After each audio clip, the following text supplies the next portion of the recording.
Fishing fam. So, as you can tell by the title and the thumbnail of this video, I've got a YouTube challenge. So, I've never actually done one of these before. I've kind of wanted to, but I didn't really know how to do it. But basically, I want you to go to, I actually got this right here at Goodwill the other night. As you can see, this is a graphite composite rod. Hold on. 6 foot, medium light. So, it's got a really parabolic bend. And it's a lot more of a moderate action. I would like it to be like 7 foot, but at the end of the day, beggars can't be choosers. Anyway, my YouTube challenge is, I want you to go to the nearest or farthest or whatever you choose, or even all of them, any Goodwill you can find, and I want you to look for preferably the cheapest or the bendy rod you can, or just the cheapest rod you can find, and attempt to catch a fish on it. If you catch a fish on it and you make a video and you film it, if you have an email me the video and I'll put it in one of my own, and I'll email you the video if I catch something. You can put in your video and so on. Basically, yeah. So I'm at least doing myself an advantage. I was gonna put actually one of these on. This is a Berkeley. I forgot what it was called already, but it's a really weird lure that doesn't really work as a crankbait. I'm at least giving myself an advantage for throwing a KVD crankbait. This color, I have no idea what it is. It just looks really cool. And this is a very short. I gotta show you guys something.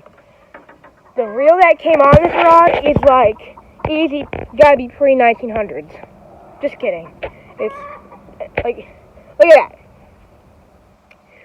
I know one friend that uses a reel that looks similar to this, but it's not that old. Like, dude, like that's a collector's piece. That's actually sick. I got the rod and reel for $3, and it came with actually, I'm guessing, 10-pound braided line. I'm not fishing that reel. I'm too sissy to fish a, look at this. It's a 4-to-1 gear ratio, which means it don't reel in fast. When you compare it to my bait casting rod, that is a 7-5-1 gear ratio, that reels in stuff a lot faster.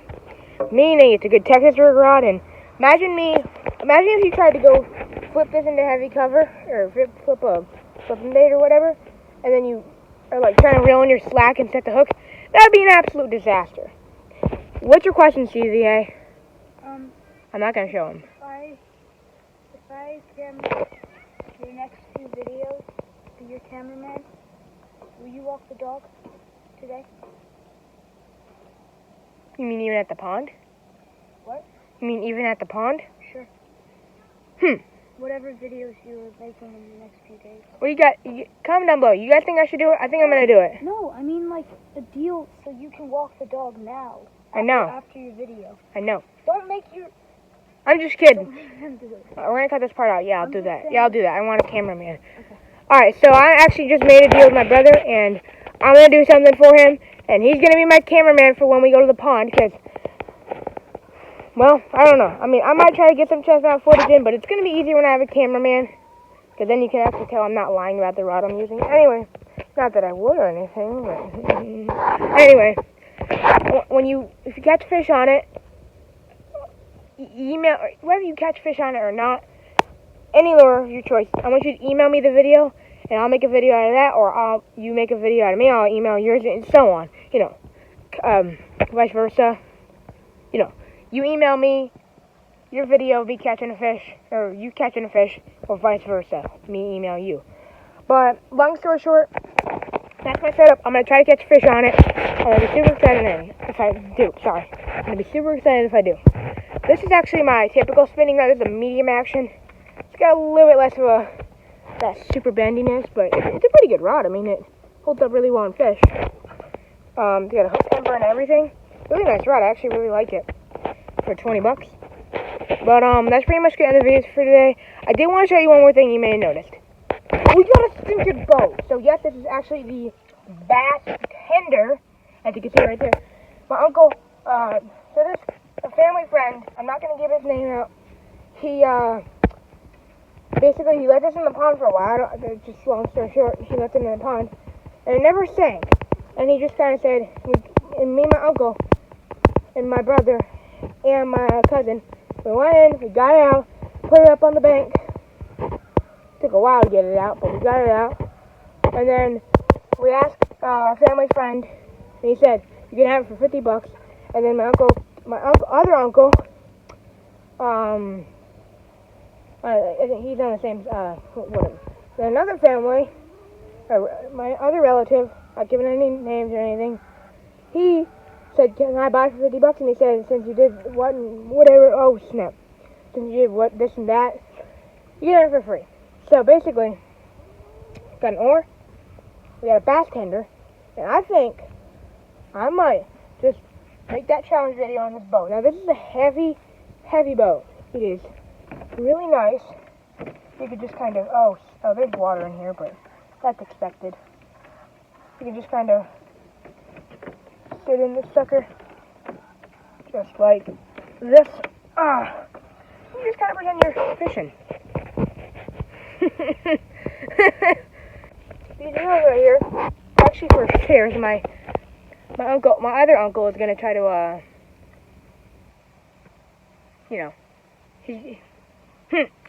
he's gonna try to get a few chairs maybe for it. But basically, this is a really good thing. I can actually legitimately put my gear somewhere. If I get a nice waterproof backpack or water resistant something, I can put all my camera gear in it. You just kind of can't carry it with me. And whenever somebody hooks up or something, just start filming it. What do you think of that? I'm going to be able to go on this a lot more often because, well, my uncle got it, and now whenever we go fishing, we can pretty much use this if we want. But that's my challenge. If you accept the challenge, comment down below. I will have my email in the description so that you can, well, email me. My email, it doesn't say, you're going to see in the description if you are accepting the challenge. But my email isn't Outdoor Jack or anything. It's my dad's email, so don't get creeped out. It's a different name. I'm not giving any names. It's a different name. Just don't get creeped out. That's just my dad's email. I just use it. Don't worry, it's me. You'll see a picture of me on the email. But you should anyway. But basically, that's it. After you get to fish on that, just use whatever mod you want and just show off, I guess. And that's it, pretty much. I mean, I really hope I can catch a fish on it. I should be able to. That crankbait should give me, with 4 carbon, that crankbait should reach its maximum depth. Guys, I'll have to see you guys in the next video. I hope you enjoyed this one. Comment down below if you're going to accept the challenge, and I will see you guys in the next video. Give me some. Alright guys, I have talked about Fish Smack. I have talked about Puddle Walkers Outdoors. I have talked about so many people and gave them shout outs. Talked about their channels and their fishing skills. But I have never seen such a channel as Eli and Owen Outdoors. Eli and Owen Outdoors. Now this is going to be more of a special message type of shout out.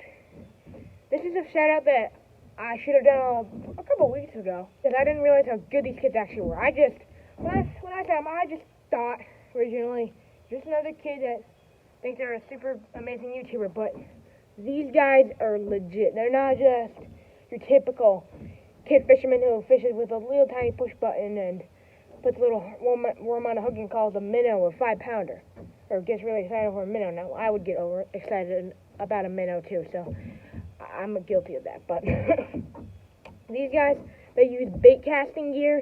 They are, I saw you inside one of their tackle boxes. They're the most legit kid fishermen you will ever see because of, go watch them, go subscribe to them, go check out their channel. There's another shout out I was going to give. I am sorry to this person. I'll pipe his channel right here. I forgot the name of his channel. I'm probably going to do a voiceover here of what it's called. I was right. His name is Joshua Kirsch. That's pretty much the voiceover. I promised him a shout out, and I also wanted to give a big shout out to Endless Outdoors. Pretty cool little dude. Did I just call him a little dude? I meant pretty cool dude. He's probably a little bit older than me, probably 15, maybe 16. I'm 14 years old. I'm a young YouTuber. I mean, I've been only doing YouTube for about maybe 6 months, and I still have 200 subscribers, which is pretty insane.